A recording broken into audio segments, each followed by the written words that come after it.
You have entered the Solo Queue, a monthly podcast about adventuring alone in the world of Warcraft. Thanks for joining me. My name is Dave Gagne.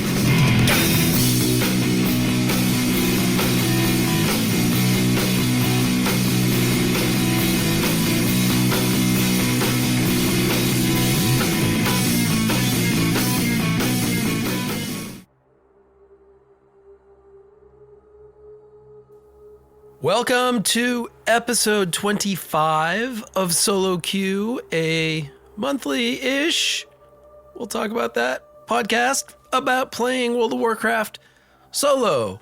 Kind of casual, mostly casual, sometimes taking a little bit of a break. This is episode 25. That's a really exciting number, actually, and it took a little bit of time to get here. Sorry about that, but here we are. The last time you heard from me, at least on this feed, it was back in April with episode 24, where I had a How to Use Solo interview with Allie of the Live, Laugh, Lore podcast, and we talked kind of all about all sorts of stuff in the game, including housing, but had a fantastic interview and so grateful for Allie to come on the show. And I think the last time you could have heard me somewhere was actually on Live, Laugh, Lore a few days later, where both Allie and Jin were gracious enough to have me on the show, and we talked about starting zones, all of the different starting experiences in Warcraft. Had a fabulous conversation about that, the good, the bad, the things that I think we could do to improve the starting experience for players coming into World of Warcraft. I think we had some good ideas there, and I'm really grateful to Allie and Jin for having me on their show. That was fantastic. And then you haven't heard much from me for a little while. Well, let's just get that out of the way. Why the break? It is June 13th as I record today, and yeah, there's a little bit of a gap in there, and I can say that the end of the school year for me as a teacher gets really busy. We're wrapping up, we've got final projects and things to grade and all of that sort of stuff, and things get very frenetic. Time gets a little bit short. My time in the game gets a little bit short. That said, I also spent a whole bunch of time getting geared up, both literally and kind of figuratively, for the Warcraft 30th anniversary event in Boston. I gathered all kinds of audio recording equipment and figured out how I was going to be a mobile recording studio and getting geared up for heading into what, is very not a solo situation of, a couple thousand people hanging out. And that was a lot of work and a lot of time. And then that event was fantastic. We'll talk about that in a little bit. And after Boston and after the school year closed, I guess the third reason for this break is I just got in my own head. I had some inertia of having not been sitting in this microphone recording, and I had gotten away from playing. I hadn't had a lot of time to play, and then I did start jumping in and get into the Nightfall scenario and some of the other stuff, and actually Horrific Visions, which we will talk about in a little bit. Horrific Visions, oddly enough, the thing that really pulled me back into the game. But getting here to this moment of recording my voice for you to eventually hear, that got tough. And I can't even fully explain why. I gave you 3 reasons of busy time, of the Boston thing eating up my attention, of just me. And I didn't even really realize it. I recently got an email from friend of the show, supporter of the show, John, who reached out with a quick little note And he had one very interesting line in there. And John, I thank you for the email. And I don't have it in front of me, but he essentially said, "Hey, I hope you're balancing everything well." And I think literally reading that, I realized that I wasn't balancing everything well. And I don't know if you knew why you put that in there, John, but it was helpful for me to just kind of start thinking and thinking, yeah, okay, I'm not, I not balancing all the things, all the parts of my life, all the work parts and the home parts and the life parts and the Warcraft parts. And I think that really got me thinking, I guess I hit a bit of a burnout phase. Like, I guess without even realizing it, I was so charged up going into Boston, and everything just sort of dropped off after that. And I don't know why. I don't fully know why now, but here I am. I've been back in the game. I'm enjoying a bit of Warcraft. We've got some exciting stuff coming up, which we'll preview a little bit in this episode. And, well, if you're listening to these words right now, that means I have, in the next couple hours, recorded and edited and shipped off to you episode 25 of Solo Queue. So every day that went by, I thought, oh man, I'm one day closer to not ever putting out an episode again, and this whole thing just disappearing. Well, yeah, that didn't happen. At least if you're hearing this, that didn't happen. Where are we today? We are in the underwater zone of Vashir. You may recognize that music. And why? Well, I think, isn't it sort of appropriate to feel underwater at that point of being overwhelmed and having too much to do and not getting to certain things? And even when I had the time, just not able to get myself down into the basement, in front of my computer, in front of this microphone. It did feel overwhelming. It did feel like I was a bit underwater. And I literally came across this music the other day because I often listen to WoW, like zone ambiance music on YouTube when I'm trying to do stuff, grading or whatever. And there's been a lot of that lately. And Vashir came up. And as much as I know a lot of people hate that zone for playing in it or whatever, and the movement's hard, the combat's hard, you know what? The music is pretty awesome. Music is great because not only, it's so soothing. Like, that was the thing. I was like, okay, that seems perfect because it's underwater and metaphorical, but also the music is fantastic. It is soothing. It is like, hey, it's okay that you're underwater and you're overwhelmed. It's all right. And sometimes, literally in life, not to stray too far from World of Warcraft, but sometimes that's enough to pop us out of our ennui or whatever, kind of mode we're in, whatever distraction we're buried under. It's okay. Like, it's okay. So that soothing, peaceful, yeah. Hey, we're back. I'm back here. I'm excited to be back here. I'm not even kidding. Even like 20 minutes ago, I was like, all right, I know I'm going to do this today. I'm going to, my wife's going out for a bit and it'll be quiet and no excuses, and still anxious, but here I am and I'm already feeling better. So this is really good. I think the other part of this, before we dive into the actual World of Warcraft news, I think part of it was, and Boston contributed to this, was getting a little bit away from what I want to be doing in front of this microphone, what I want to be doing in the podcast. And frankly, boiling it back down to one sentence, I want to be here talking about how I play World of Warcraft. That's it.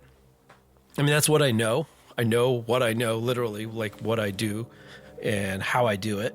That I can speak meaningfully about. Secondarily to that, I think, is, hey, what does it mean to be a solo player? And of course, that can mean a lot of things. And I think I've been chasing that a little bit down the road to say, hey, I can be a spokesperson for solo players, especially now that Blizzard does seem focused on solo players and putting out solo content. And that's really exciting. I think Boston, the allure of the Boston event for me was, hey, wouldn't it be great if I could get to talk to a few people, maybe even squeak out an interview and really push for some ideas and push for some solo content, represent the solo community. And that, as attractive as that is, it is stepping away from what I'm originally doing here. And I think it's a good thing, except for me to accomplish that, I would have to be one of those bigger names. I would have to be a popular streamer or popular somebody. Even being a popular podcaster isn't necessarily enough to Blizzard, which is also one thing I think I've learned through the years, but also kind of confirmed that with the Boston event. And so am I in a position to build up a giant community and get lots of fans and get enough clout that Blizzard says, hey, that person has an audience and we can work with them? As much as I think I would kind of like part of that, I'm not equipped for that. I'm not the time, not even necessarily the personality. So I'm retreating a little bit. I'm coming back to, hey, how do I play WoW? And let me share it with you. And hopefully you enjoy that and you find some new things or commiserate about some things you do. And we learn a few things, and I'll try and give you some of the news. Obviously, this is not the show for if you need your WoW news from me. That's never been a great thing, and certainly for the past 2 months. Yeah. But we do have patch 11.1.7 coming out in, I don't know. I mean, it's a couple days from now. It may be a day or even hours from whenever you get this, hopefully. So we'll talk about that in this episode. What else are we going to talk about? We're going to talk about what I've gotten into in the game with Nightfall, Horrific Visions, Dastardly Duos. We have lore walking on the horizon. We've got some button pushing features, assistance, new things. There's a lot to talk about. The Legacy of Arathor storyline is coming. Legion Remix is coming. Mist of Pandaria is coming. There's a new book coming. There's a lot going on. I think if there was one more thing, and this is probably the smallest reason for the almost 2-month break, but I had the analogy hit me of WoW is a little bit like a merry-go-round, where back in April, merry-go-round was moving pretty slowly. We were just, in between content patches and not a lot's going on. And even the stuff on the horizon was okay. It's fine. 11.1.5. And I took some time off. And when I turned around to look at the merry-go-round, it was spinning wildly. I could not find a way to hop back on because all the stuff that's coming, all the new stuff, all the things I want to do, the things I feel like I have to do. There was a lot. So that's sort of all of the catch up, I think. I'm sorry for the break. I hope you're excited to hear the podcast again. And thanks for listening. Thanks for letting me grab your ears for, hour and a half, 2 hours, whatever it ends up being. I appreciate that. Let me know what you think of it. And, hey, thanks for the continued support. Let's dive into this episode 25, in which I kind of think of it as a celebration in 3 parts, a celebration in of 3 different things. And I think we've celebrated the downtime, my downtime, both from the game and from the podcast enough. So let's move on to the second big part of the celebration. And that is the event in Boston, the Warcraft 30th anniversary tour. They did 6 cities beginning last year and ending not too far south of here in Boston, Massachusetts.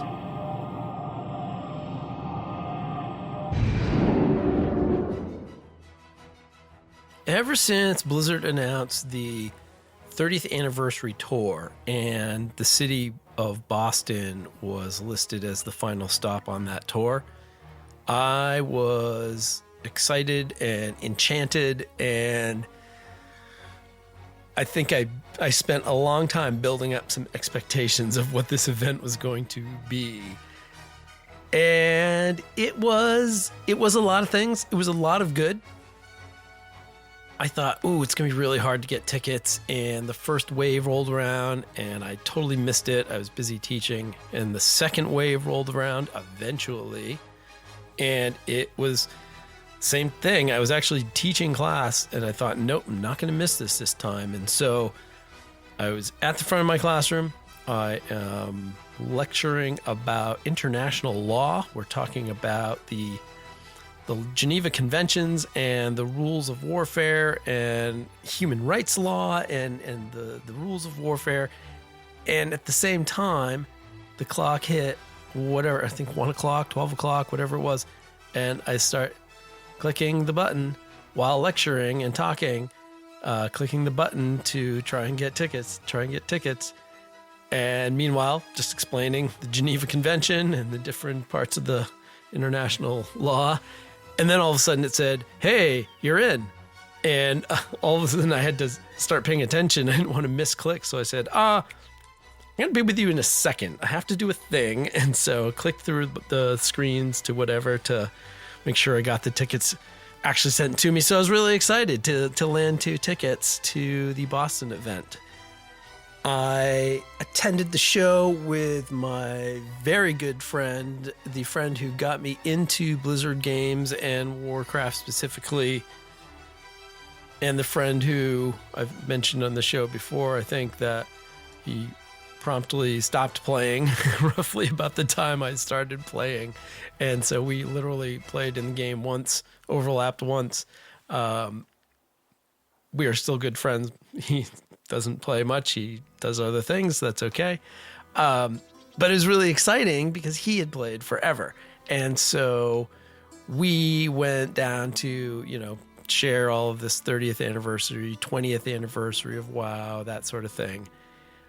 In some ways, this wasn't really a big deal for me because I'm not there to meet up with people live, like, my raid team or my guild members or stuff like that. And some of the, some of the nostalgia hooks that grab a lot of people don't necessarily grab me and may not grab you in the same way as well, because I'm not raiding current content and I never have. And so some of, I think a lot of the nostalgia of this game is social, and that's fine, but it just, that to say, like, some of those hooks don't have the same hook in me as they do for other people. So it was great. The event was good. There was a few kind of artifacts from the game on display. There's this giant statue of Sylvanas, which looked pretty amazing.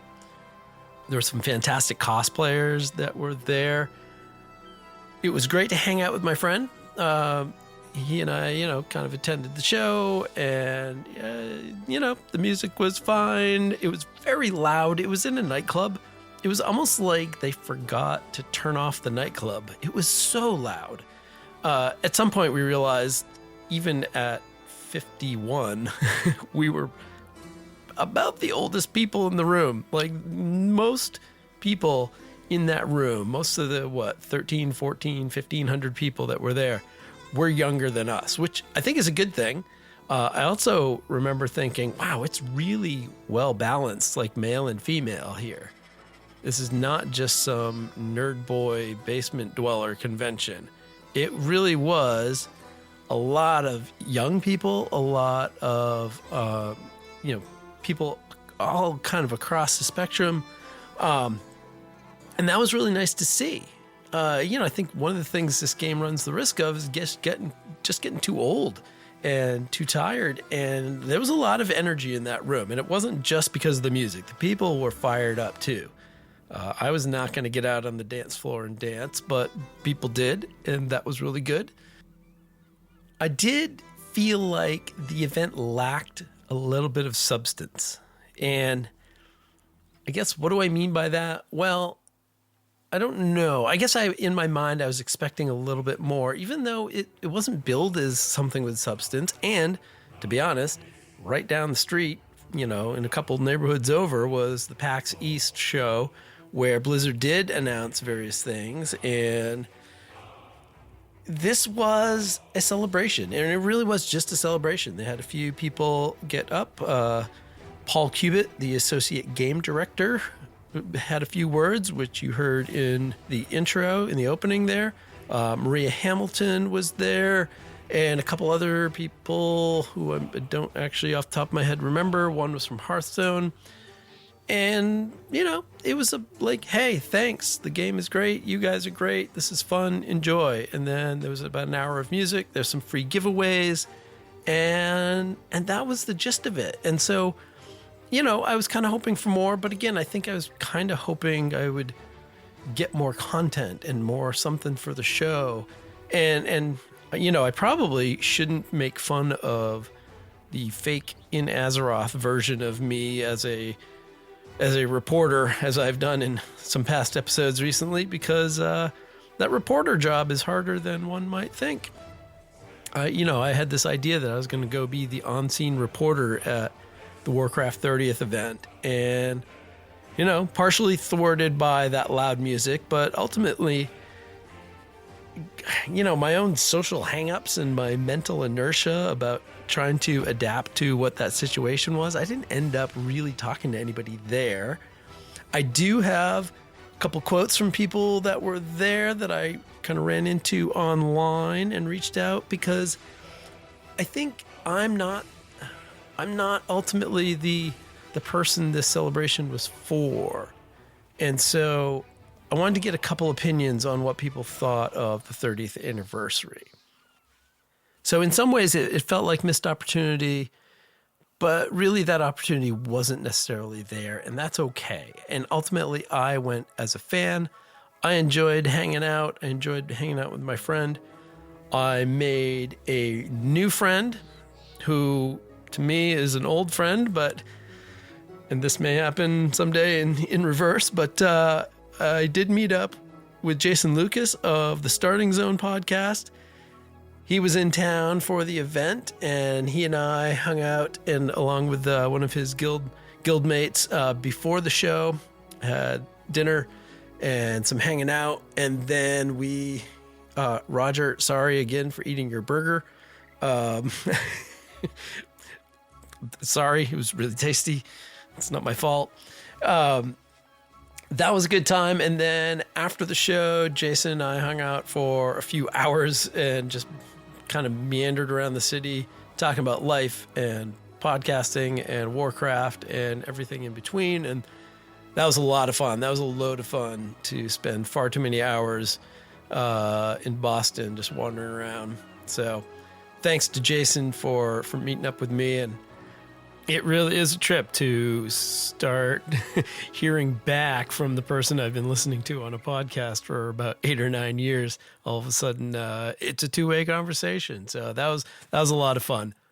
And I'm hoping that, possibly getting out to BlizzCon next year and catching up with Jason and some others. Maybe straying a little bit from this solo life that I tend to lead.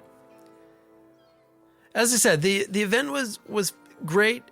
Maybe some people got some different stuff out of it than I did. So here are the impressions of a couple of people who I caught up with after the show. I am joined here in the solo queue with the Stromgarde Enjoyer. And Strom, you were in attendance at the Boston 30th anniversary event. What did you think? What was the vibe for you at the Boston event? Honestly, it was awesome. It was wicked cool to see something happen in Boston for WoW. I was just really excited to meet some of the devs who were all super nice. Meet some of the put faces to the names of the people I've seen in game and on Twitter and Blue Sky. It was honestly a really fun time. What was your favorite part? What sort of hit for you? Oh gosh, favorite part. I would say it was honestly like the Power Glove concert was amazing. Probably the most interesting thing though was, and if you go on my timeline, you can see me posting about this a little bit. I was like, hey, I want to meet people. Come up to the top left side, and I will. And there's a bar here. We'll hang out. And I got a couple messages from people being like, dude, we can't get up there. It's blocked. And I was looking around. I was like, geez, it's cool. There's devs just hanging out around here. Wow, they're really just hanging out with the fans. This is super cool. Like, I didn't approach them because I'm a little bit, I was shy. But I was like, wow, cool. And then I noticed, it seems like almost everyone here has a different name tag than me. And it seems like everyone here might work for Blizzard. Oh no! Oh, and I my walked goodness. towards like where I wandered in, and there was a sign, and it said closed area, and I was like, oops. So I just sort of shuffled on out of there. So you didn't take the opportunity to ask some juicy questions? There's a temptation, of course. Yeah. I thought, I'd try to find, someone who, like, I don't know, made the covenant system, be like, how dare you? But no, I would never do that. I didn't want to cause any trouble or, they're celebrating the game too. And I wanted to be respectful of that. So I just sort of shuffled my way out. Yeah, that was my big takeaway from the whole thing. I didn't know what to expect, and frankly, that was my first big meeting, gathering of any type of sort, and it was very much just celebration. It wasn't. I didn't even think it was even terribly nostalgic. It was just a lot of people in the same place, enjoying the same things, and yeah, it was very festive, I guess. Is how I. What does it mean to you? What does it mean to you that the game is 20 years old? That Warcraft itself is 30 years old. How has it been a part of your life? It means that I'm old now. Yeah. It means that I'm old and that my youth is behind me. No. It's to me, it's a testament to the fact that Warcraft has staying power. You think about games and stories and, attempted franchises that come out nowadays, and some of them, they don't go anywhere. You look at something like, I think it was last year, Concord, came out, it didn't do well, and it just, the servers are gone now. You look at all the different MMOs that have come out over the years, and I'm not trashing anything. There have been a lot of MMOs that have come out over the years that they don't have the staying power that World of Warcraft has. And I think, beyond being very accessible, being new player friendly, Warcraft is very broad. It draws from a lot of different stuff. So if you start playing, you're going to find something in the world that appeals to you. Yeah. Yep. I think one nice thing, and it ties into that festive atmosphere, is that there are always, we were joking a few minutes ago about things that are wrong with the game or things that could be fixed. And there's always going to be that. But at the end, you're right. This is a game that is still going strong 20 years in. It is still welcoming new players. It is still finding a way to offer 88 different ways to play the game. And so, I don't know, that moment in Boston, those couple hours of just being happy and just celebrating, seemed like maybe we don't do that often enough. It's easy to get on social media and gripe about this or criticize that. But that event was sort of like, you know what? This is pretty cool. We're all here for the same thing. I do think overall Warcraft's in a pretty good spot right now. And you mentioned, it wasn't nostalgic, and I agree, because they're not just talking about where they've been. There's also, a celebration of where we are right now, where we're going to go. There's a lot of excitement right now because we know, at least broadly, where we're going. Because of what they announced last year at BlizzCon, Midnight and The Last Titan. So it's not just, remember, Burning Crusade when Kael'thas was dicking around. There's also like, oh, maybe, we're so excited to see Northrend again. We're so excited to go to Quel'Thalas and revisit all that cool stuff. And, the world is still alive. And that means everything to the story. Yeah. How old were you when you started playing? 2007, so I would have been 14. So I'm 32 now. Yeah, oh, you're so old. I'm ancient. My bones are rotting. What's it like to have kind of grown up with this game? I mean, you at 14, you could be a real video game player at that age, but you've certainly gone through a lot of things since then to get to 32. So what's it meant in your life to have that backbone? It's been nice to have something consistent. Not consistent, in terms of obviously the game changes a lot, and I think it's great that it changes. But it's nice to have something, just something from at least somewhat familiar, even as it changes. Just to have that, it's like, oh, I can always play Warcraft, see what's new with that, and there's a baseline understanding of how the game works, what the world is, and an excitement to see how it changes. So having that as a background, and then being able to look forward to what's coming next is very exciting. Awesome. Well, you're glad you went? I'm very glad I went. I live fairly nearby, so all I had to do was jump on a train. Oh, nice. Ride the train for an hour, right through the commuter rail system in Massachusetts. So it was great. I didn't have to worry about anything. It was really awesome, and I hope that this encourages them to do more stuff on the East Coast, because BlizzCon is awesome, but I've never been able to get out there just because it's it's a long flight. It's it's the other side of the continent. And we don't have portals. Right. So it makes me hopeful that they'll do more stuff in the East Coast, especially because I'm fairly certain they do have a dev team in Boston for WoW. They do. Absolutely. Yep. Yeah. Did you take this opportunity to meet up with anybody that you knew? Were there people that you kind of came together with, or was it more just about being at the event with people in general? Mostly it was in general, but like I said, a couple people did reach out and they're like, oh, hey, we want to meet up. So I did meet a couple people, a couple of people just I knew from like Blue Sky. So Cariana and Soth, they're on Blue Sky as well. It was really cool putting, faces to names. That was very exciting. And, we watched a little bit of the concert together. It was fun. Yep. Awesome. I wish it had been slightly quieter. Dude, it was the entire ride home. My ears were ringing. It was loudly festive. Yes. And like, I get it, especially for like Power Glove, that's a metal band.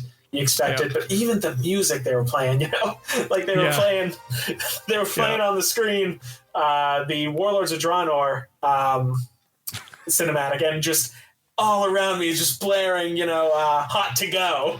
Yeah. And it's like, this tonally does not make sense at all. It's like the chorus of HOTTOGI and just Manaroth just lumbering around, throwing fire everywhere. It's like, all right, I guess, sure. There was some funny mashups with the DJ and the rolling cinematics for sure. Yeah, it was great. It gave me a kick. It was a kick. But I also met Eric, part of Gen Eric, who I believe works on the World of Warcraft social team. Great guy, very nice. It was really a lot of fun. Yeah, and I feel like he's a good follow on social media too, because he seems to straddle the real life part and the fan part with the I work here and do things part really well. Yeah. He definitely does. And if he wasn't cosplaying at the event, but if you've ever seen his dwarf cosplay, it's killer. Amazing. Yeah. I love how he's got the barrels on his legs, so it looks like he's short and just walking around on barrels. That's hilarious. Maybe he was just cosplaying as a human. My God. I didn't check him for stilts. See? You never know. Eric lied to me. Awesome. Well, Strom, thanks for joining me for a few minutes here on Solo Q. And if people want to follow you out there on the blue sky, what's a good place to find you? It is just nilicore.bsky.social. nilicore.bsky.social. That's me. That's my character's name. That's also my name backwards with an OR on it because I made that username for my character when I was 14 Nice. and I was not creative. That's great. So you're still rocking the 14-year-old account name. I love it. Look, man, Nilicore. I'm nothing if not consistent. There we go. Nilocor. Okay, so That's Colin me. plus the row and Hey, backward. yeah. Yeah. In the mirror. Got it. Yeah. That's great. Well, thanks again for joining me. And hey, hopefully we'll run into each other at an actual event in the same time, and it'll work next time. That'd be great. Yeah, absolutely, man. Yep. Hit me up whenever, okay? That sounds good. Awesome. Thanks for joining me. I appreciate it. No problem, man. You take care, all right? Yeah, you too. All right, for Stromguard. So that was the Stromguard Enjoyer who attended the Boston event. And I also had a chance to speak with someone from the WoW art community, Mego Art, who you may have seen in and about with her anthology of art that has been coming out each year since the pandemic, essentially, a couple times since the pandemic. We spoke for a few minutes about her experience in Boston as well. It was super exciting to have an event in kind of my neck of the woods. So I'm up in Massachusetts near Boston. So it was great to not have to fly across the country to get like a little slice of BlizzCon energy. It was great to see everyone that was at the event and also to kind of bring some of my guildies that, live around the area. We had 11 of them there, and we actually met extras that we knew that were also kind of tangential to the guild while we were in line even. It was great to kind of have everyone be able to attend and kind of get that experience when they don't normally go out to BlizzCon. So it was definitely a boisterous, loud, fun event, and it was great to see folks enjoying themselves and recognize faces from the community and see people fail at the trivia game. That was really sad.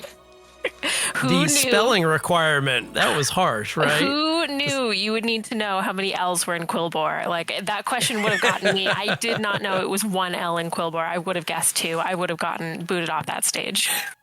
Yep, we were debating. We were in line for hats at the time, and we were like, 1, 2, 1, 2. Yeah.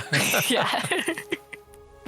How often does your crew physically get together? You said you had about 11 or so people there. How often does that happen? Yeah, so we have, obviously our guild is larger than 11 people, but about, 10-ish of us are kind of local to this Massachusetts area, and they actually all know each other just completely separate from WoW. They're all part of a LARP community, so that's kind of how they know each other and how I got to know them as well. So it was about COVID time when, all the LARPs were shutting down and they were like, what do we do with ourselves? And I was like, well, you could come join my WoW guild, because I knew once upon a time you did play WoW, and that got them back into it because, there was nothing else to do at the time.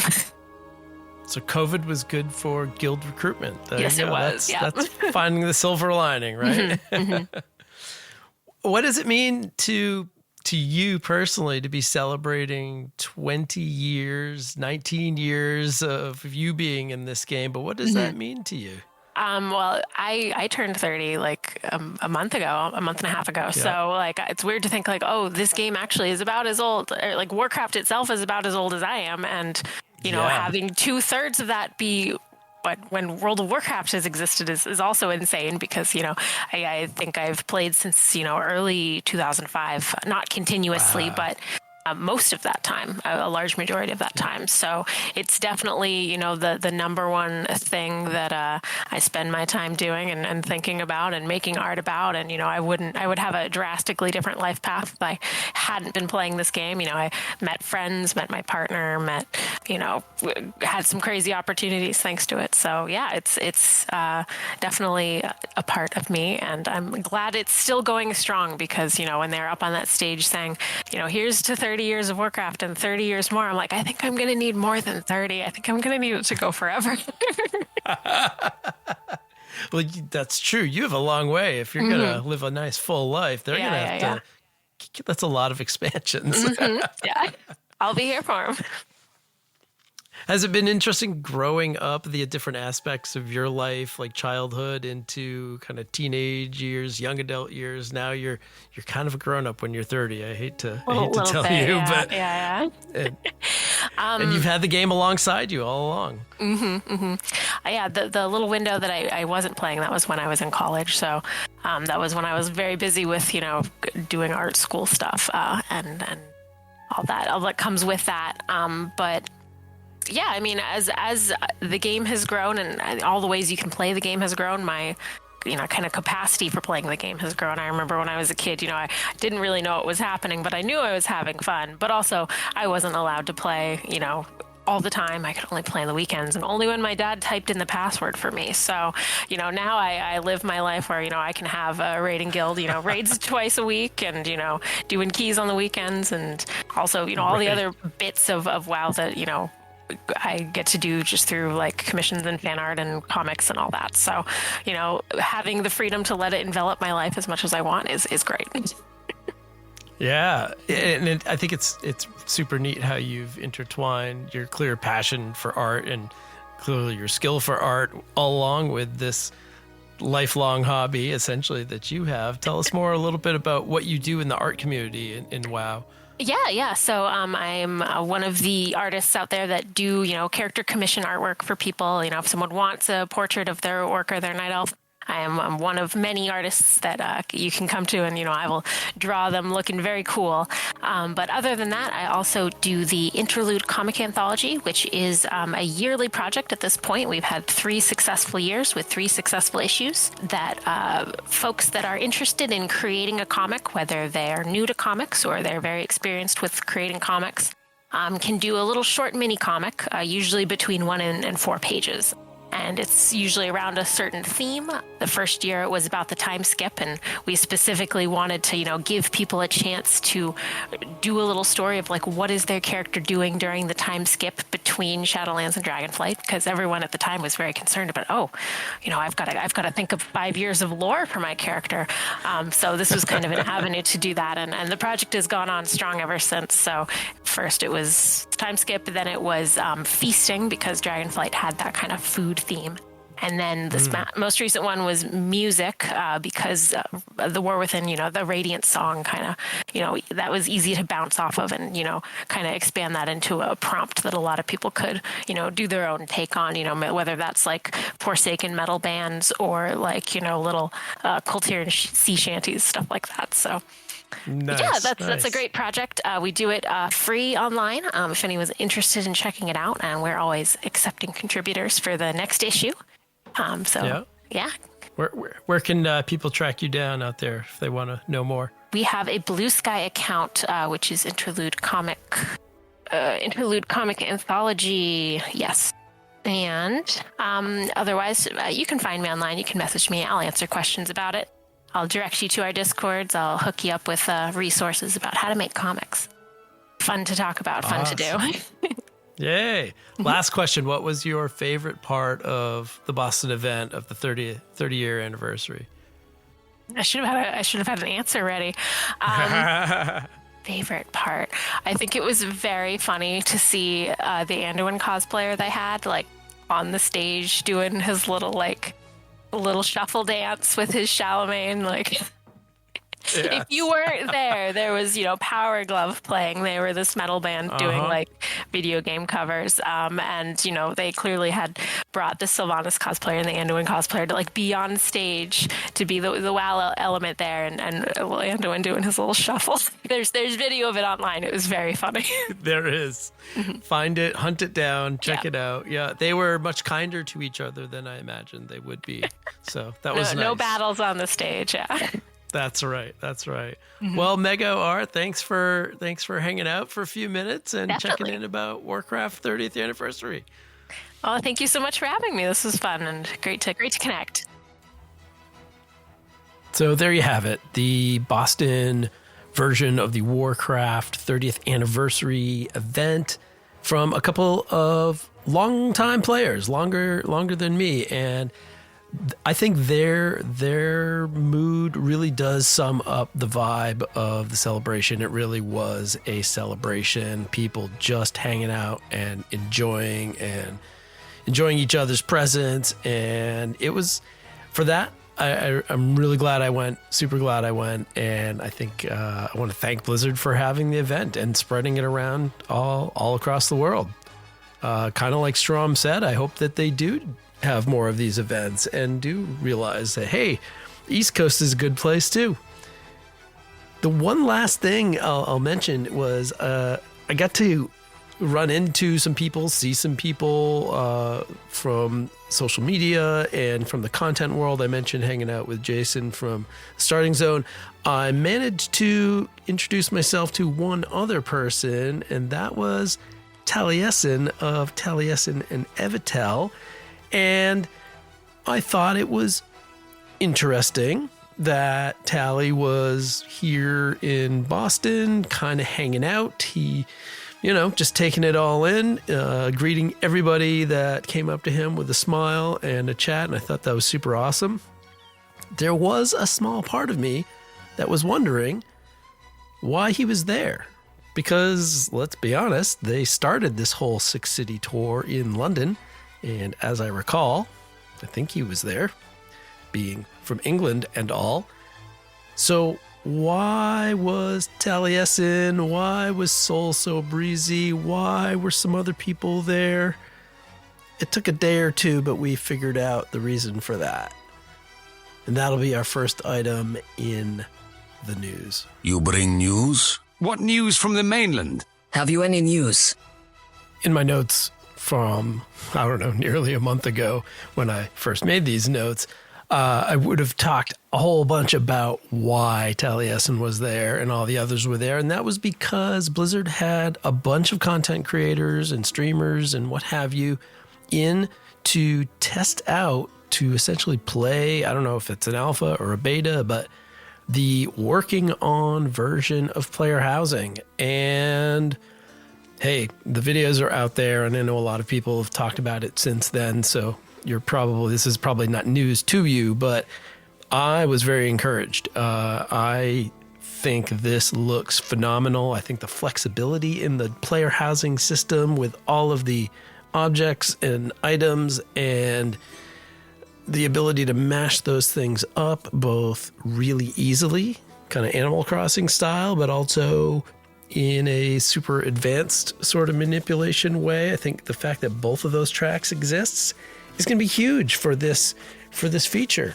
This is going to be a whole new aspect of the game, and it just keeps, I don't want to say it keeps getting better because it hasn't come yet, but each time they leak something out, each time they kind of drip feed us with information and now video and now numerous playthroughs essentially by, hopefully trusted content producers and creators. These are all good signs. I like what I see, and it's really exciting. It's going to be a different way to engage in this world and to interact with items in the world. The very items and the things that make WoW feel immersive are now going to make it feel even more immersive because we're going to be manipulating those objects and living with those objects and moving around and hunting them down in various ways. And it's that acquisition part that really is the hook into what we consider the traditional game of getting into the world, accomplishing tasks, killing things, and collecting loot. Well, this whole housing thing could be a bolt-on extra that has nothing to do with the normal play loop, but I think it sounds like they're going to do a good job of integrating those things by stashing some of these appearances and these items in dungeons, both old and new, I assume delves as well, various raids, real-world content. It's going to be pretty interesting. So I'm excited about that. If you want to know more, definitely, go back to mid-May when all of the content creators put out their videos of playing around. I watched a couple, and me talking about it's not going to do it any justice, so I'm not going to waste any more of your time on that. But I did like learning, and I was hoping to learn this, that we would have 2 houses, one for each faction. So that right there is just a big...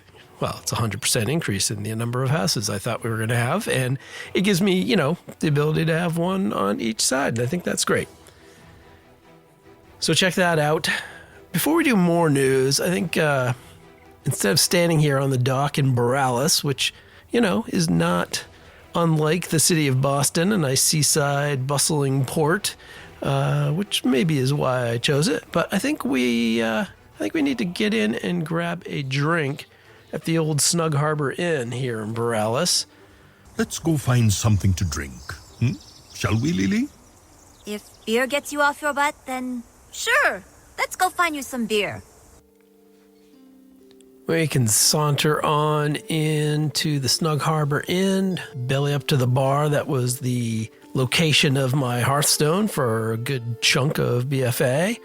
And check in with Wesley Rockhold, the innkeeper. Appreciate your patronage. And I think the order for today is some Hook Point Porter, nice dark porter beer, and some Tiragarde Sharp cheese because I, for one, in-game and in real life cannot pass up cheese. So there you go. Stop by anytime. Hook Point Porter. While we go through the rest of the news here in the inn.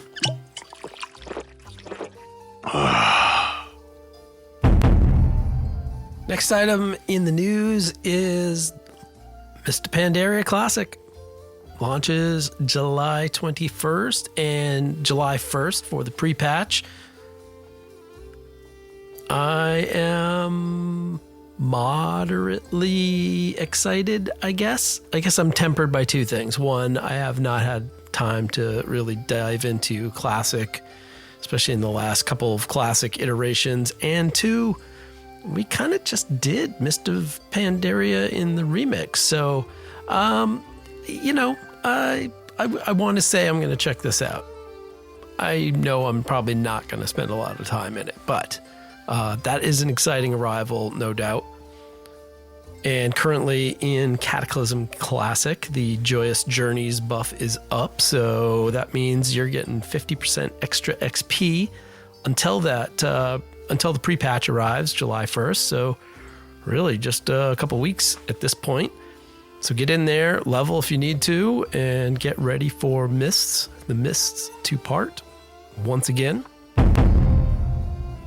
And of course, speaking of remixes, we got news back in May that Legion's going to come back as a remix. So not the Classic yet. We're probably still a couple of years away from Legion Classic, if you could believe that. But Legion Remix, and I am excited. I think I'm excited about that. I'm looking forward to jumping into the first real expansion that I played in, so that'll be exciting. I enjoyed the remix format. I can say I'm officially kind of looking forward to this. I guess people are kind of putting it on the cusp of 25, 26, so end of this year, beginning of next year. I guess it will be interesting to see how they boil down some of the systems, some of the big story arcs, and the class order hall campaigns, those sorts of things. Like which things do they keep, which things get thrown overboard in that kind of slimming down of the remix, and for play purposes and speed purposes and things like that. It'll be interesting. I'll definitely run a character through there if they give me more character slots, that would be nice. More news from the WoW publishing world. The newest Warcraft novel, Blood Ties, is going to launch on November 18th, 2025. You can pre-order that now. The newest book by Christie Golden.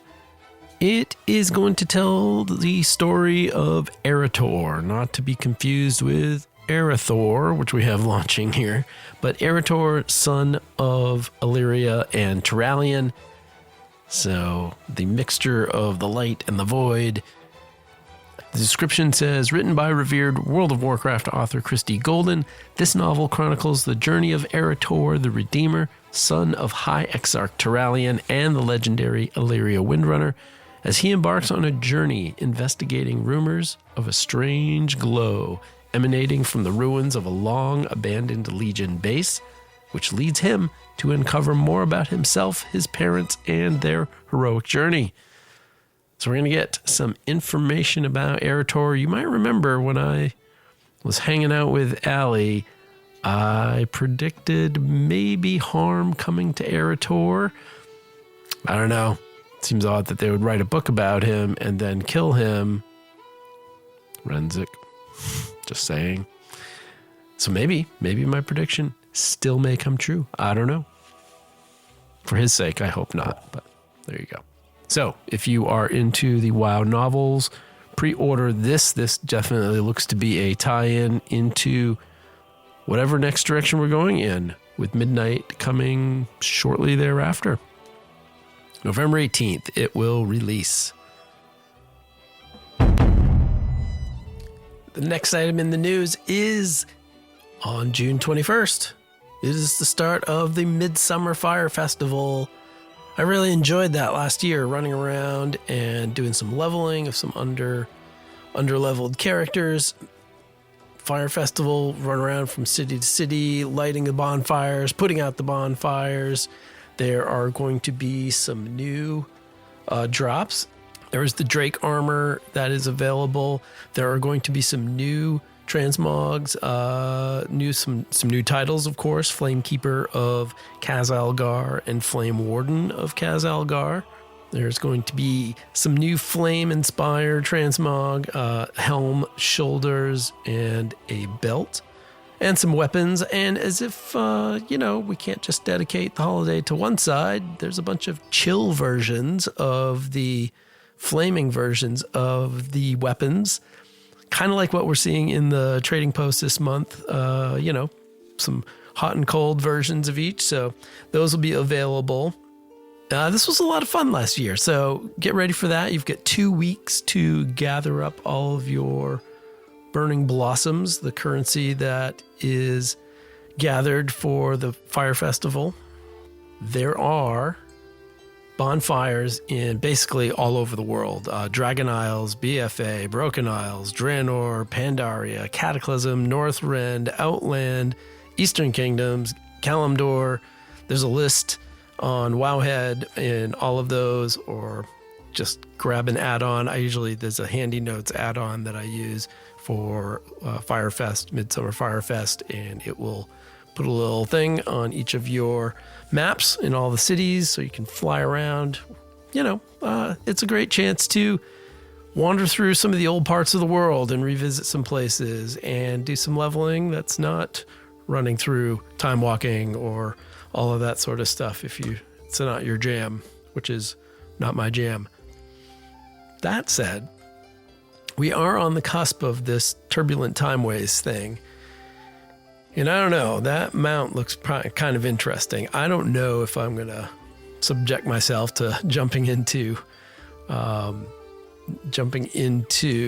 the dungeon finder and what have you to run through and do all of that. I don't know, but maybe. I'll have to think about that. I haven't thought about it. So there you go. But know that that's coming up. If you are that's, I guess, another item in the news for that matter.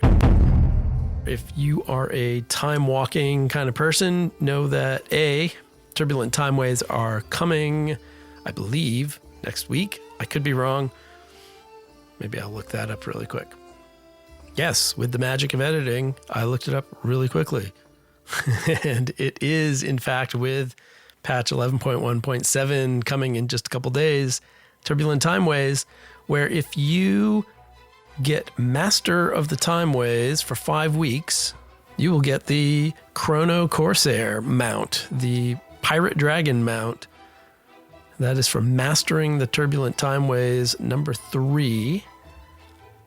So in 5 of the 6 weeks, you need to participate in the event, and participation means doing, I believe it's 5 time-walking dungeons.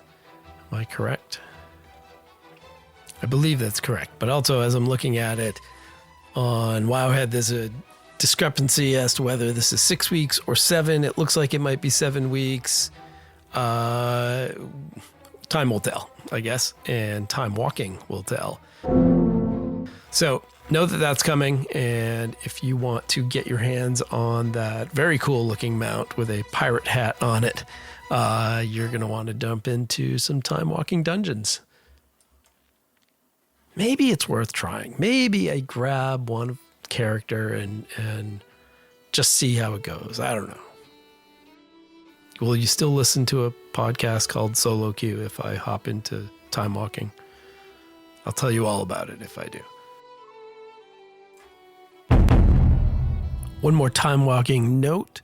In 11.1.7, there are 2 toys that are going to be available from time walking vendors, and they are BFA related with the launch of BFA time walking. And the toys are the Sea Blessed Shrine and the Lightning Blessed Spire. And the Lightning Blessed Spire is particularly of note for this podcast, since we had the Snake of Vol'dun on many months ago. I've been keeping tabs on the progress of Sethrak as a playable race, and while we don't have any news, and in fact maybe this is news of the wrong direction, but the best thing that we have available now is the Lightning Blessed Spire, and this is a toy that once you have it, you click it and it will turn you into a Sethrak. It'll transform you into Sethrak for 10 minutes. There are a handful of models that randomly it will dump you into. The toy itself has a 5-minute cooldown, so if you don't like which Sethrak you are, after 5 minutes, you can click it again. But essentially, and the Snake of Vol'dun is very excited about this. He filled me in on this. It will turn you into a Sethrak in appearance constantly. Whenever you 10 minutes are up, click it again, boom. Sethralis, save us all. The other is the Sea Blessed Shrine, and it's a similar toy. It is going to turn you into a Kathir. The Kathir are those crazy Cthulhu-looking tentacle-faced dudes from Shrine of Storms. Is that correct? The island out there, the Shrine of Storms? Yeah. If you peer into the Sea Blessed Shrine while communing with the Song of the Sea, you will transform into a Kathir for 10 minutes, and that toy also has a 5-minute cooldown. So that one is basically like 5 dudes with tentacles on their faces, and they all look the same except different colors. The Sethrak has, it looks like 6 different appearances, and they are all very different. And I think it's the better of the 2 toys. Both of those are going to be 1,000 time walking badges. If you've done anything related to time walking or anything related to anniversary event, you're going to have 1,000 kicking around, I would think. So get out there and go buy that. I can't wait. That's going to be pretty exciting. And that means that the March of the Sethrak, which is scheduled soon, I forget when. Check out Snake of Vol'dun on Blue Sky or Twitter and track him down to see when that event is going to be happening. But those interested in Sethrak and Sethrak roleplay, they're going to be marching in Orgrimmar, so feel free to jump into that event and have fun. Okay, and the last big thing in the news, of course, is the rest of that patch, 11.1.7.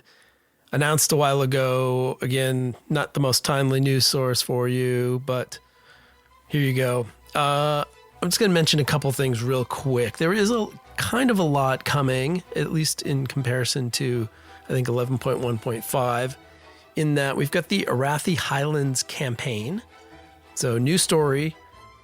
I'll read the little blurb. While attentions have been focused on Kaz Algar, a new storm is brewing in the Arathi Highlands. Tensions are rising between the Horde and Alliance. Join Farron, Daneth, and Gayara as they attempt to quell the rising tides of hostility between the two factions in a new multi-quest campaign. You'll get to experience this new 2-chapter storyline with branching viewpoints for each faction as you play through. So, that's kind of exciting, because if you have characters on both Horde and Alliance, you're going to see some different storytelling. That's one of the things I really liked about BFA as we're sitting here in Boralus.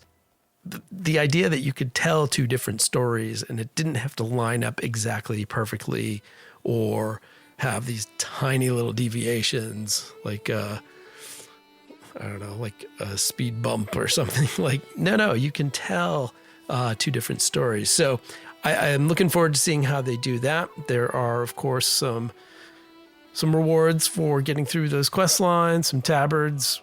Why do we still make tabards? I don't understand. Some transmog. In the description for this storyline, Blizzard is pointing you back to a couple things. One is I believe it's a newly released short story called Faith and Flame, written by L.L. McKinney, and it is narrated by Paris Blue as Farron Lothar, the voice of Farron Lothar. I've listened to the first couple of minutes, but I have not had a chance to listen to the whole thing. It is, the voice of Farron telling us this story that dives deeper into Farron's story and getting some background on her. And if you are looking for story stuff and you have missed it, remember that there is a 5-part audio novella called Heartlands that came out a while back, a few months ago, and it was written by Adam Christopher, and it is narrated by none other than Chris Metzen. So that is a fantastic listen. Head to the YouTubes, head to Blizzard's story site where they have kind of all of their stuff, or just find the link to this little blue post. There's lots of ways to find this. I think the audio short stories as of late have been pretty fantastic with Renzik and now with Farron and that Heartlands that I mentioned. A lot of good things. So if you want to get away from podcasts and listen to a little bit of the story, yes, it's outside of the game. I think that's just the thing we have to accept as part of the deal. Check it out. It's worth it. Also, of course, in 11.1.7, we have a new feature coming. And this feels like something that may stick around a bit, and that is lore walking with Lore Master Cho. Lore Master Cho is going to appear in a few locations in the world, and you can go hang out with him if you are a character level 10 and above. Head over. He'll be in Stormwind. He'll be in Orgrimmar. He'll also be in Dornegal. Not sure if that means he's also a bronze dragon, but you can find him in numerous places. And you're going to be able to hop into one of 3 quest lines. It's going to be interesting. I haven't previewed this. I haven't seen videos of it. I haven't wanted to. I want to experience it on my own the first time. But essentially, there's a couple quest chains that you're going to be able to get into. You can repeat them. And the purpose of them is to tell a story. Hey, here's the story of, and to start, they have 3. They have the story of Xalatath, they have the story of the Ethereals, and they have the story of the Lich King. And so you're going to be able to dive in, get some information about these kind of important, monumental lore points, whether it's because the Lich King is, monumental, and if you don't know that, you don't know anything, or pertinent to the story that is current, which Xalatath and the Ethereals getting us ready for whatever the next chapter is, be it 11.2 or 12.0 with Midnight coming. Again, another good way, and this is in-game, to get you information about the world. Whether, again, you're new to Warcraft and you did not experience some of these things, or you haven't run ICC 200 times trying to get invincible, here's a way to not get invincible, but here's a way to save yourself some of that frustration and get some of the story. Probably digging back into Warcraft 3. So saving you a trip all the way back there. And the other two storylines are, like I said, going to be pertinent to the story. So I'm really looking forward to this. If this is successful, if this, this framework works well, I would anticipate that we would see further lore stories. And I think that's a great way to fill people in inside of the game, not make them run to YouTube, not make them go read a book or a novel or watch playthroughs on YouTube of other people doing stuff. This is a great way to share the parts of the story that are important. So I'm looking forward to this as well. Last big thing in 11.1.7 is the overcharged delves, and also another potentially exciting, potentially interesting, potentially sticking around addition to the game, and that is basically making the Mythic Plus version of delves. So overcharged delves, there's going to be a couple at a time that are available, and they're going to introduce affixes to the delves. So you're going to be able to take this to an extra high level of difficulty, some extra high level of rewards.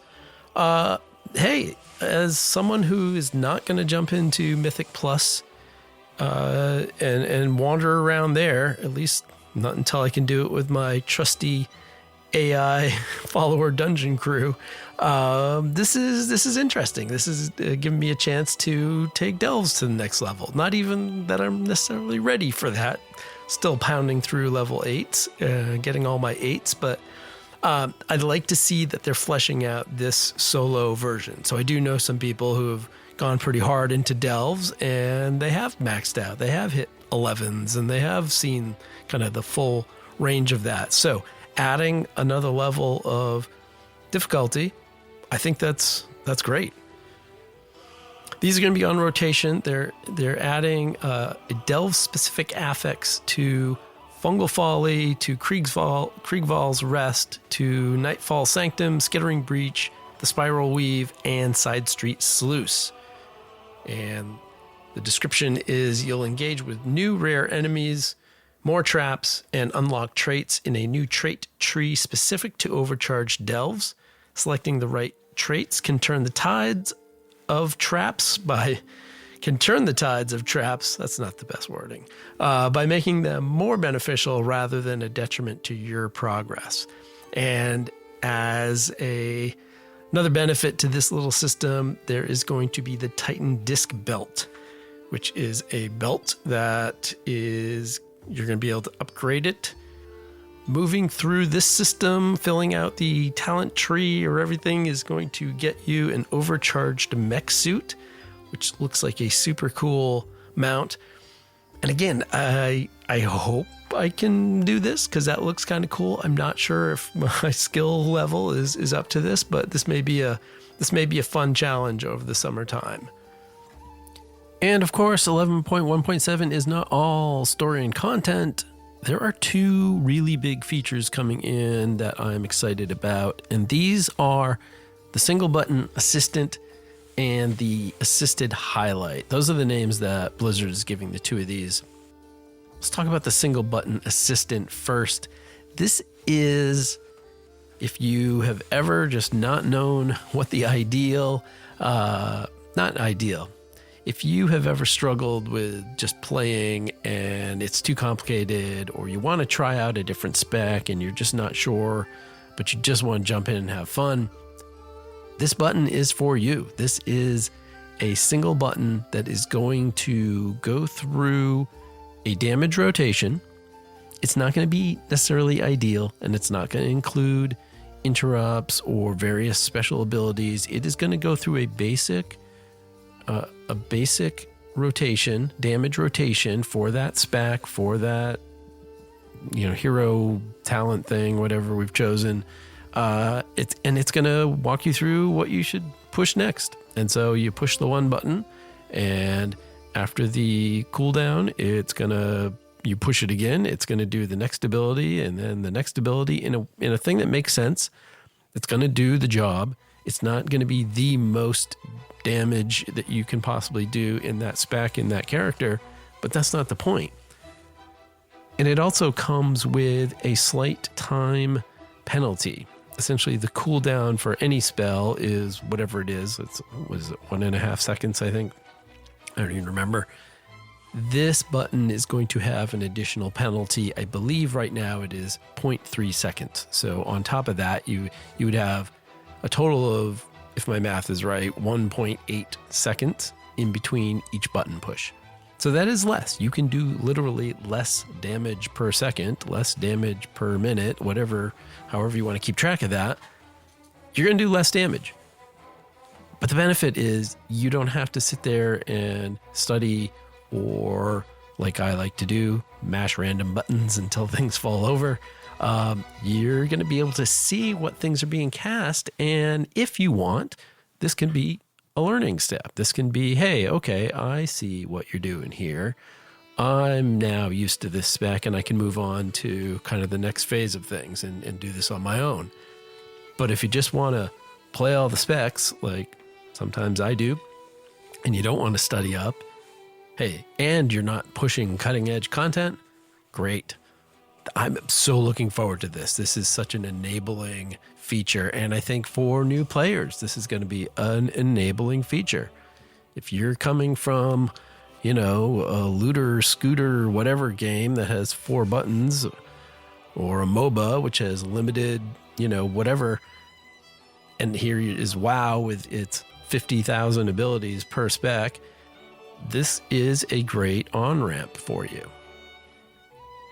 The other feature, very related, is the assisted highlight. And the assisted highlight is essentially, hey, here's your UI, here are all your spells and things that you've already put there. But the assisted highlight is going to recommend the next thing that you do. So this is sort of training wheels from the single button by saying, okay, you have all the buttons in front of you. Here's what we recommend. Again, for a somewhat simplified rotation. Again, not getting into every little nook and cranny of what you should be doing. How are you going to dispel this? Are you going to interrupt this? But it is going to recommend damage abilities for you by highlighting it on your UI. So if you have classes where you need to build up some resource and then spend it down with a big thing, I think Rogue, every time I play Rogue, I'm just like, okay, I'm just going to, again, mash buttons until stuff dies. This is going to add, if you want, it's going to add some intelligence to that. It's going to add some suggestion, and hopefully you use that to get used to that rotation, get used to that spec, get used to how this combat system differs from maybe the one that you're used to, and enable you to play the game in more ways. And so again, I think these are awesome. No one's going to, mythic raid and do the best, possible highest levels of this game or beat the snot out of you in PvP because they're doing single button assist or because they're doing the highlight, my rotation, I've already forgotten the name, assisted highlight feature. And it sounds like Blizz is paying attention to, hey, if this is a little broken, if this is the way to play the game, then we'll tweak it. We'll penalize it. They've already added some time to the cooldown of the single button assist. It should be a tool. Again, this is all in a theme that I really like. This is follower dungeons. It's a way to access more parts of the game without giving up the prestige, without giving out the best loot for something that is not arguably easier.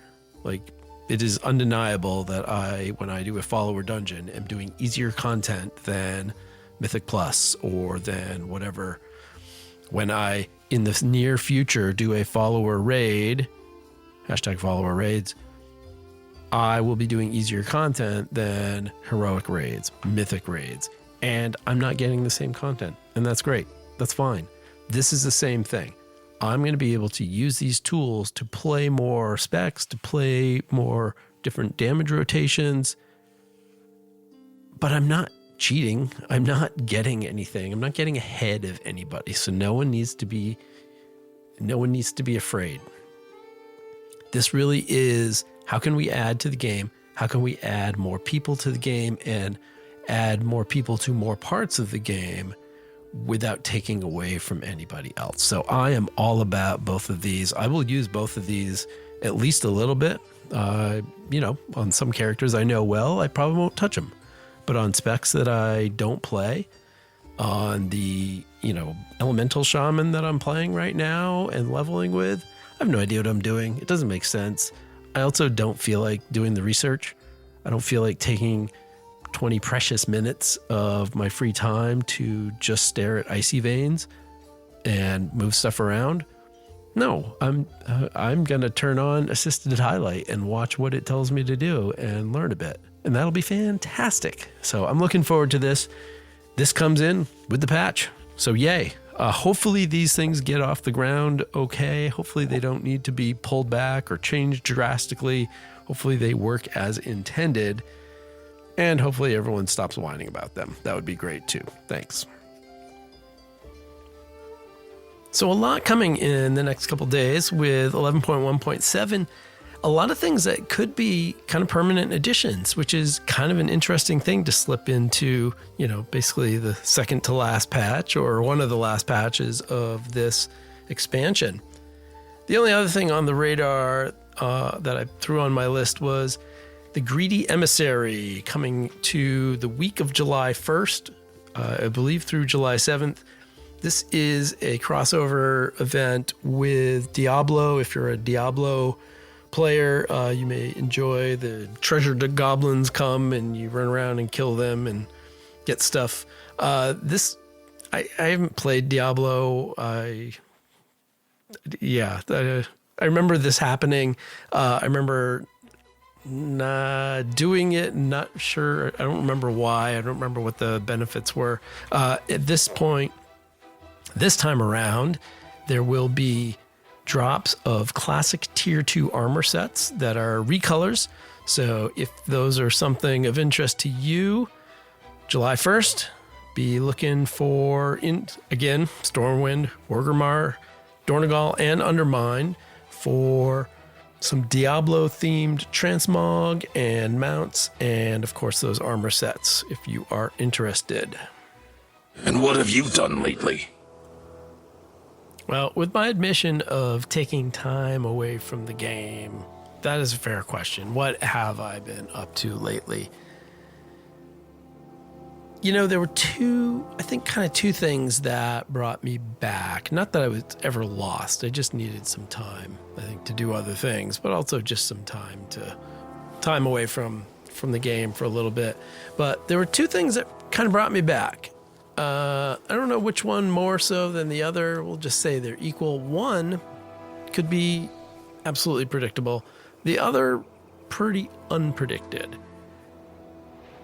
The unpredicted was horrific visions. That was a feature that I remember running a couple times in BFA. I don't remember doing it many times. I don't remember necessarily liking it.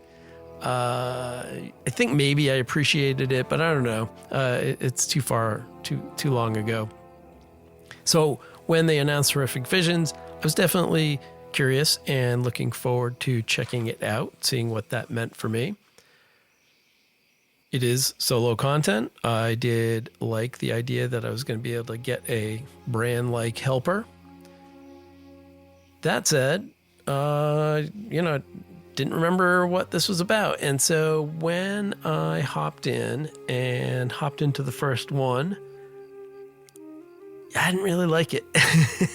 I remember doing the first one and going, okay, yep, I got to kill some stuff. And there's a boss in here. I've only done the Stormwind ones. I have not been in Orgrimmar. I kill the thing. Okay, that was fine. A couple numbers went up on those little percentage things, and I got some whatever they're called, and great. I know I should do another one. I did another one. Wasn't super excited. I realized very quickly, of course, that every single creature is in the exact same place. The boss is in the same place. All the things are in the same place. Like, okay, why am I doing this again? It took a little bit to figure out the idea of, oh no, don't just go kill that boss in the center. You want to travel into the other zones and kill those bosses and then try and get back to the first boss in time. And the route being the same means, okay, this is kind of predictable. It's a funny balance between, I guess not a balance, it's a contrast between, this feels samey, or, oh, this is predictable and I can get better at it. And in that way, it kind of feels like an old school video game of, yep, this is the game, do the same thing, whether it's Mario or Pitfall, or I guess Pitfall was kind of randomly generated.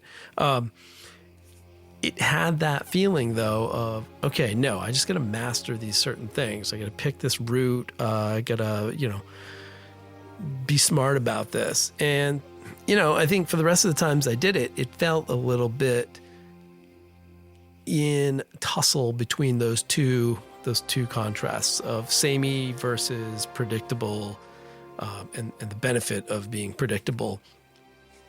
And I did start getting the hang of it and start going, okay, I'm going to kill both of these and get back and kill the boss. And now I'm going to figure out how to kill one of those advanced bosses, because now I need the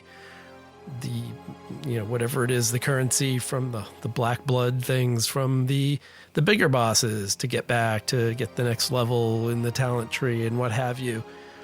If you're here for details about this, I'm not going to give you details. There are better shows for that. But I kind of get into it. And even I remember thinking at the time, this is funny. I'm starting to kind of like this. So I haven't been back since the first couple days that I did this and pounded through a whole bunch of them. I'm looking forward to getting back into Horrific Visions, not even just for the loot. I don't even remember what the loot is, but just kind of for the challenge. So, hey, if you didn't do this in Battle for Azeroth, as I mostly didn't, check it out. Get in there. It's a different way to play the game, kind of a different mode. Yeah, it's not going to be around forever, so don't waste a lot of time before you get in there. I don't actually know when Horrific Visions stop. I assume they're going to go through until 11.2, but that's just my assumption. On either side of that, kind of bookending Horrific Visions, before Horrific Visions was the Nightfall event. That public event came out in 11.5. And, it's been fine. I have not spent much time in there. I probably could if I wanted to farm up more gear for my alts, of which I have plenty. But I haven't. I should do more to get the Flames Radiance reputation, but I haven't. Kind of picking and choosing, I guess. And that is relatively uninteresting once you've done it a couple times. So, I guess at some point I'll look at the vendor and see if there's more things I need, want to have, but I have not spent a lot of time in the Nightfall scenario. And on the other side of that bookend, we have Dastardly Duos, which just launched recently. The last, I guess, delayed part of 11.5 that everyone was all grumpy about for a while, of time gating and delaying and what have you.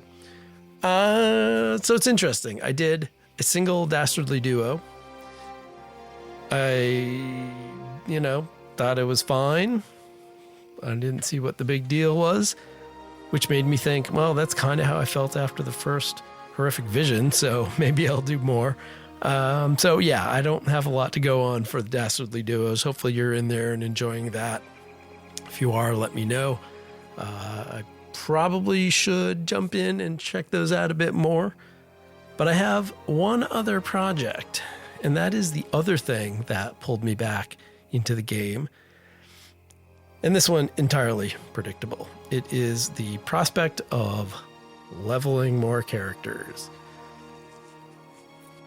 I have this underlying, almost constant, simmering desire to dive into professions. And yet I never really have the time commitment to do it. It always sounds great on paper. In fact, it always sounds great in a spreadsheet, which is where I basically do all my fun outside of the game planning, either spreadsheets or in OneNote. So many notes and things and such.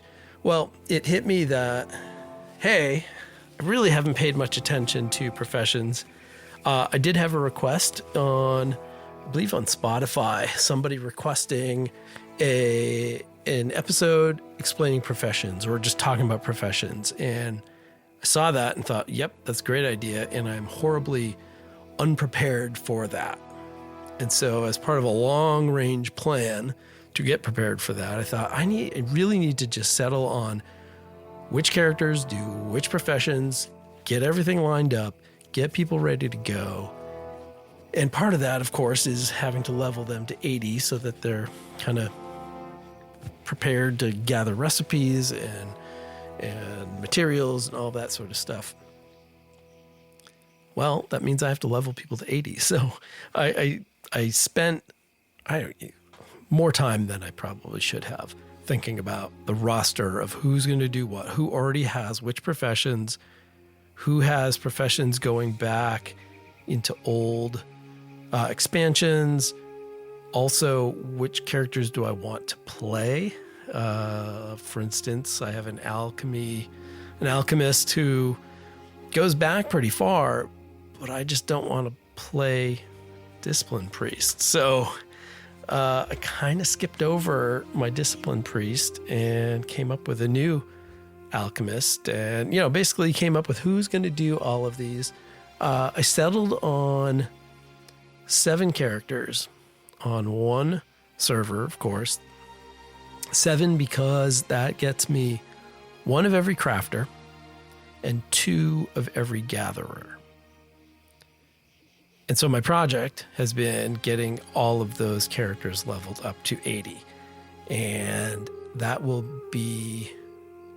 get me to 9 characters at level 80. I'm 1 level away. That new alchemist that I mentioned, which is a, elemental shaman.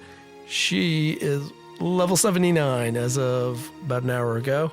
I just ran out of all the delves to do. The delves are a great way to level, by the way. If you're trying to level characters, make sure you grab the assignment for each of the delves before you do them, because each of those is worth, hard for me to say, 70,000 XP plus.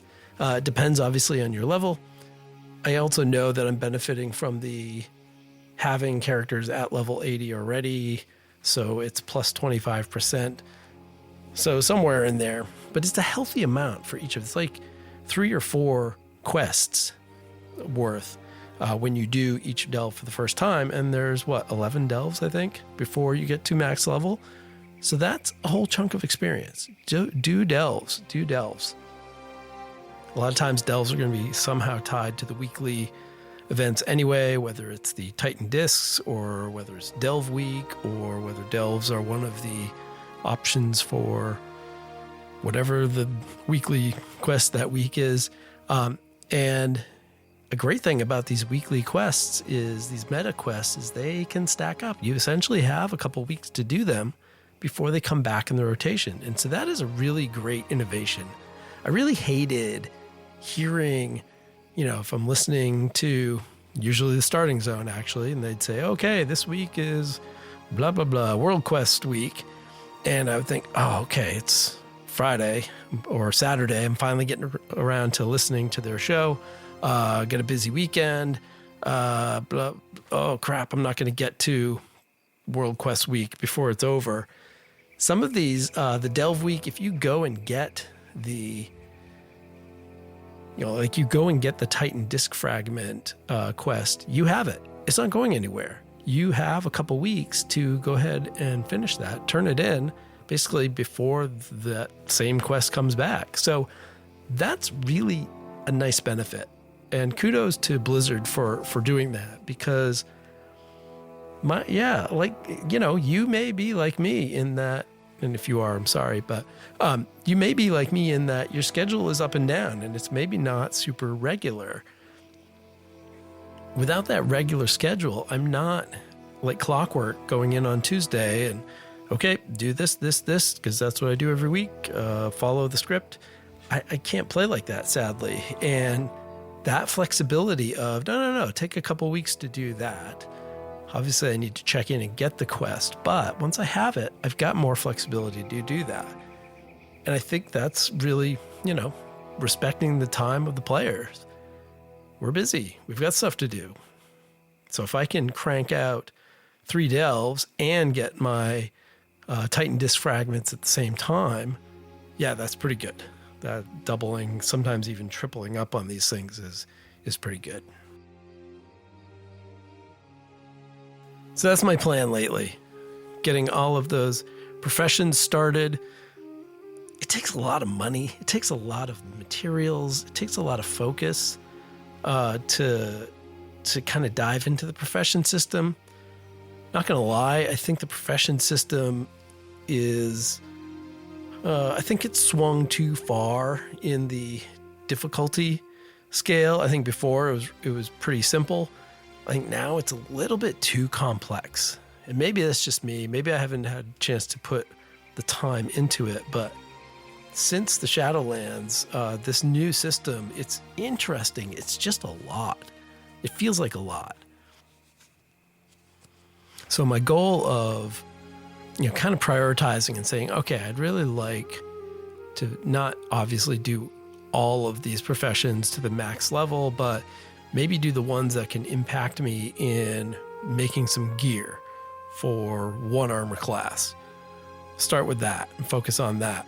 Even that seems like a lot of work that I haven't gotten around to, whether it's, do I want to spend money to buy materials, or do I want to spend time gathering materials? The time I don't really have, the time in game I don't have, and I'm kind of too stingy to spend my money, my gold on expensive materials, just to burn through some stuff to get a thing up to a level so that I can then start making gear. I don't know. We'll see. I do think Professions episode is a good idea, and to the Spotify listener who threw that out there, I think I replied, although do people look at comments? I have no idea. I hear you, and I totally agree, and I'm going to be thinking about that, especially as we probably get into midnight or maybe over the summer when things are a little bit slower, talking about what I like about Professions, why I think they're interesting, and maybe why they're a little complicated. I don't know. I mean, I think it's okay that there are things in the game that have a high bar to get into. Not everything has to be accessible to somebody who can only spend, a few hours a week or X hours a week and not 20, 30, 40, whatever it is.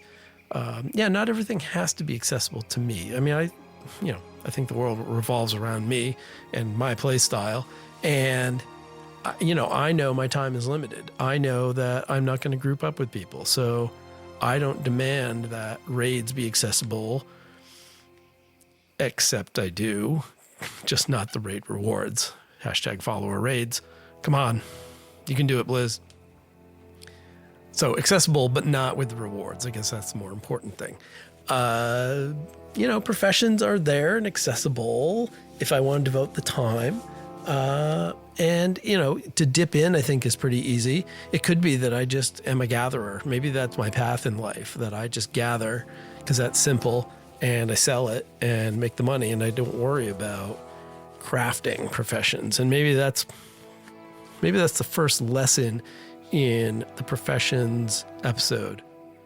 You can be a gatherer, and that's okay. And that's the simpler path. Wow, we may have just come to that. I know that the crafting order system, which again is a great feature, I think adds a lot of complexity, but I think that is also the way to get around this. Like maybe I become a gatherer who then uses that crafting system to get what I need, and I dive into that a bit. Not to plan future episodes of the show while on the show, but I think we're starting to do some of the thinking about that. I like that. So that's where I've been lately. Doing a lot of leveling, doing a lot of delves, a lot of low-level delves, because until you get to level 80, you can only do level 3. So some of those have been on repeat. It's a little bit like grinding. This is my last character, the one that's at 79. And then I'm not going to level a bit for a while. I'm going to get back to horrific visions and the duos of dastardliness and what have you, some of those other systems that are in the game. Looking forward to all the 11.1.7 stuff coming. My life schedule is slowed a bit. I've got some time. We're back here on the microphone. You might hear these words soon. This is very exciting. But there is one more exciting thing left in this episode that I want to get to. One more big thing that has been hanging out there forever. And that is, of course, who is the best NPC in the World of Warcraft, at least according to the voters. Welcome to the tournament. Let the games begin! You have waited patiently. You have voted. You have been on the edge of your seat waiting for the coverage of the first solo queue tournament of 64 to continue. And we do today, finally. We're trying to find the best NPC in WoW. And the best is, hey, defined by however you want to define it. But at long last, the results are in. Okay. When we left off, we had 8 teams remaining. 8 teams. 8 NPCs. And, not a lot of surprises, I think. Barring one, maybe. And that one starts us right off. We're going to start with the West Region Championship. So that West bracket, it all comes down to Lillian Voss and Thrall.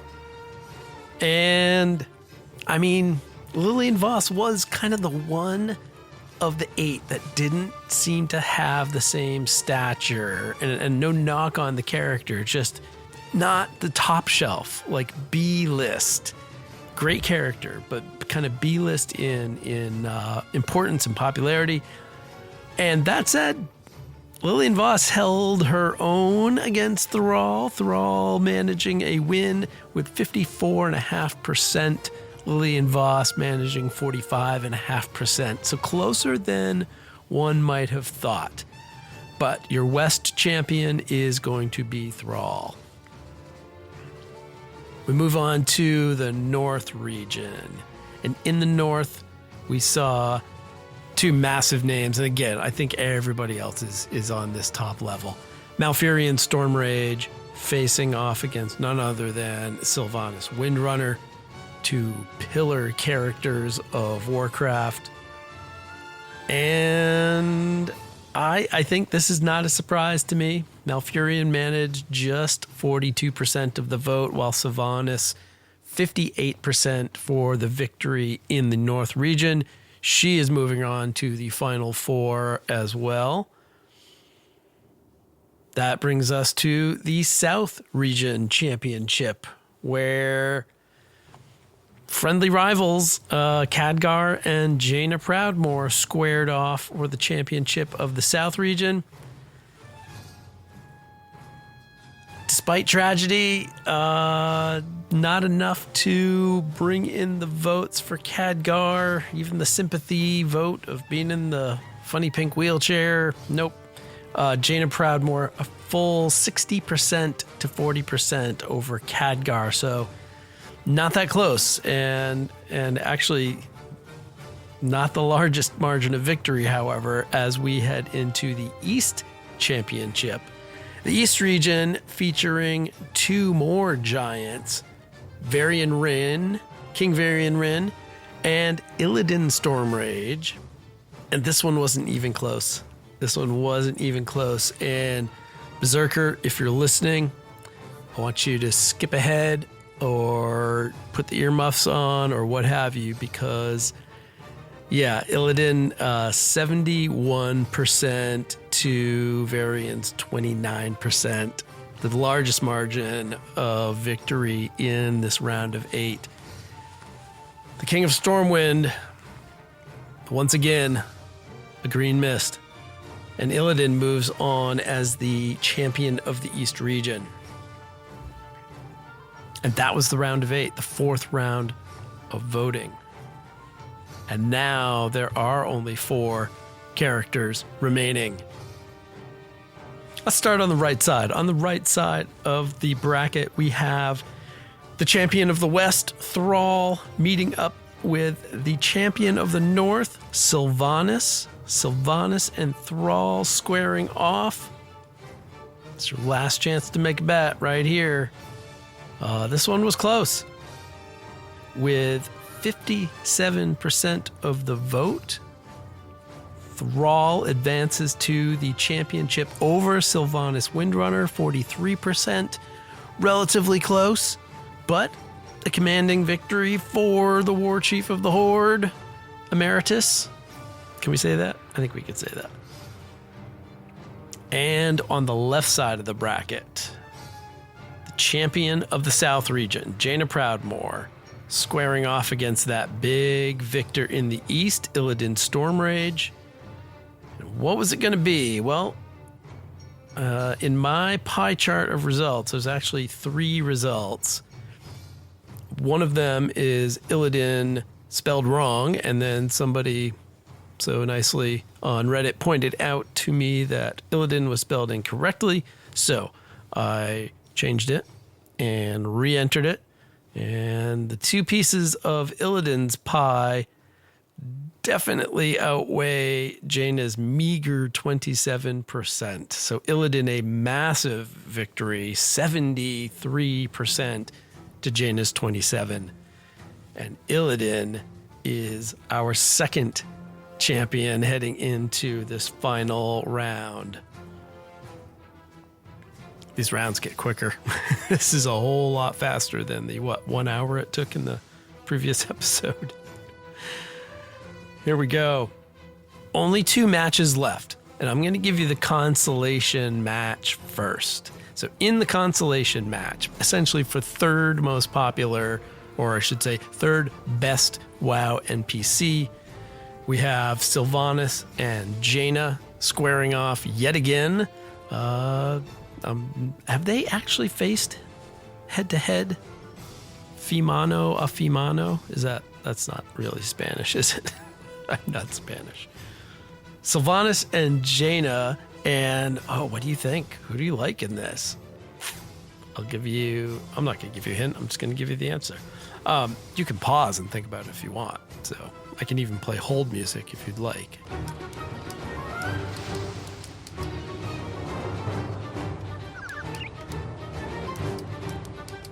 All right, that's pretty good.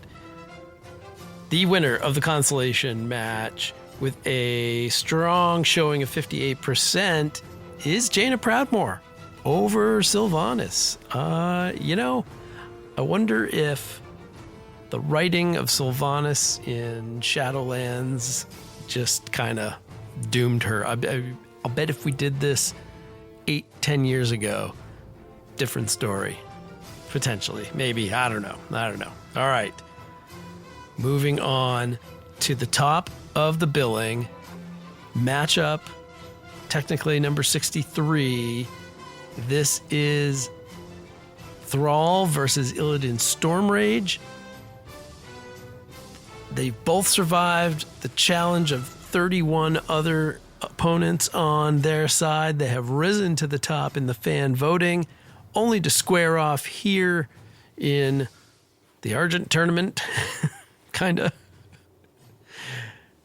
Your champion, your best WoW NPC, according to you, the voters, whoever you are, and some of you may not even be listening, but you did this. This is not a surprise to me. In fact, I probably could have won some money.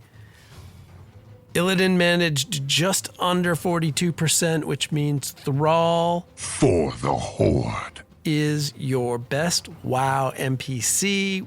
58.3% of the vote. A solid, not surprising victory for, as we said, the emeritus war chief of the Horde. And clearly everyone's favorite NPC. There we go. It's kind of official. It is solo queue approved at this moment. I am truly in your debt, strangers.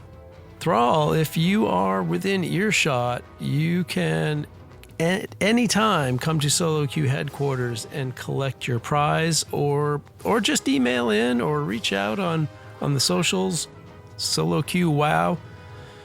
At any of those things, you'll find us, and I will be happy to reward you with the trophy of Best WoW NPC, as according to the people who voted. So congratulations to Thrall. Congratulations to all the contestants for a hard-earned, hard-won, well-fought battle, and thank you to everyone who voted, everyone who reached out. At times, some rounds, the turnout was impressive. A couple rounds, it was less than impressive. C'est la vie. It's just how it goes, and maybe we'll figure out how to do this a little bit better next year when we do, I think, and I'm going to say this, and maybe it'll stick, maybe it won't, but I think we go with Best Raid Boss. Again, best can be kind of whatever you want. I don't know. Most intimidating, most obnoxious, most difficult, most easy, most entertaining, best mount. I don't know. Which is kind of why there were a couple people who did not make this list. I know people are like, where's Arthas? Where's the Lich King? Where's so-and-so? There's a few people I had in mind that I felt like we interacted with them more as raid bosses or as, sort of villain bad guys than we did hang out with as NPCs. Like, you were never hanging out with Arthas in World of Warcraft. These 64 were characters you could, as a player character, run into and hang out with and have meaningful dialogue with and maybe even get quests from and what have you. But you didn't only face them in a raid. So, yes, Jaina was a raid boss, and a few other people were also raid bosses. But, yeah, and, hey, feel free to point out the exceptions. I think Blackhand maybe I didn't get that one right by my own definition. Whatever. Hey, it's my show. I can do what I want. And you voted, so there you go. So I think next year, I almost said March. The craziness that comes in the third month. TM. When that rolls around again, maybe we'll do another tournament of 64. Maybe it'll be 32. I don't know. 64 is fun. We'll figure out the rounds, and we will try and probably determine who is your favorite raid boss. But that is it from here in the icy North Coliseum arena of the Argent Tournament. And I think that's going to do it for this episode, this sort of return to the pitch episode. I appreciate your patience. I really do. Let's go on and get out of here and we'll start planning the next one.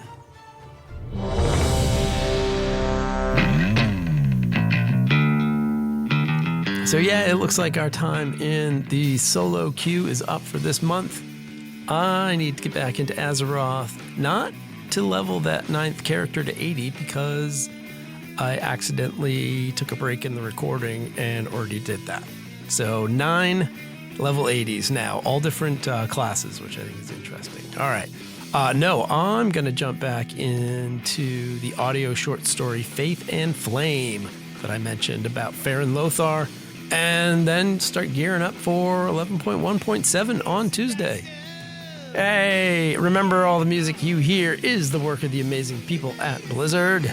Hashtag don't play muted. Come on. The music taking us out is the song Ogre by my awesome and real friends in the doom metal band Ogre. Check them out. I want to thank everyone who made this episode possible.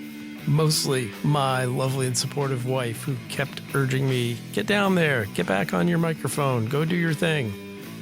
Thank you to her. Thank you to the good folks at Podbean. Thank you to Snug Harbor Inn for keeping my spirits up and getting me back here. Thank you to John for sending me that little email that got me kind of getting my head straight. And thank you to all of you who are still listening. If you want to support the show, even in a small way, you can find me, at patreon.com/SOLOQUEUEWOW. Thank you to current patrons, Andrew, Righteous Bandy, That Sky Guy, Sin, Snug Harbor Inn, and John for that email. And in April, Scott joined us as a contributing member. So thank you to Scott and welcome. And thanks as well to our free members, Max, Eddie, Bear. Those are two people, Eddie and Bear. Friends of Wumpus, that's one. Maybe it's a group. Maybe it's a group of people who pooled their freeness and their support and their love to support the show. See, you can do that too. Sean, Kuro, Aaron R., Aiden Akron, Guardian Sandy, Alice, and Dawn. Thank you to all of you for that support. Subscribe wherever, Apple, Spotify, whatever little app you're using, go for it. If you want to leave a review, that'd be fantastic. I love finding reviews. If you want to leave just a little 5-star rating somewhere, that'd be appreciated as well. The show is still growing, even in the absence. I'm amazed that downloads keep happening, and I'm so grateful. You can, of course, find me at any of those socials or at soloqwow@gmail.com. Blue Sky and Twitter are the easiest. Facebook, no one ever reaches out on Facebook. A little bit on Instagram, and is Threads still a thing? Enjoy the drop of The Legacy of Erethdor on Tuesday and all the goodies that are coming with it. We can talk about your favorite bits of 11.1.7 the next time we hop into the solo queue, which will be sooner than 2 months. I've got my mojo back. Really. See you out there. This day is long overdue.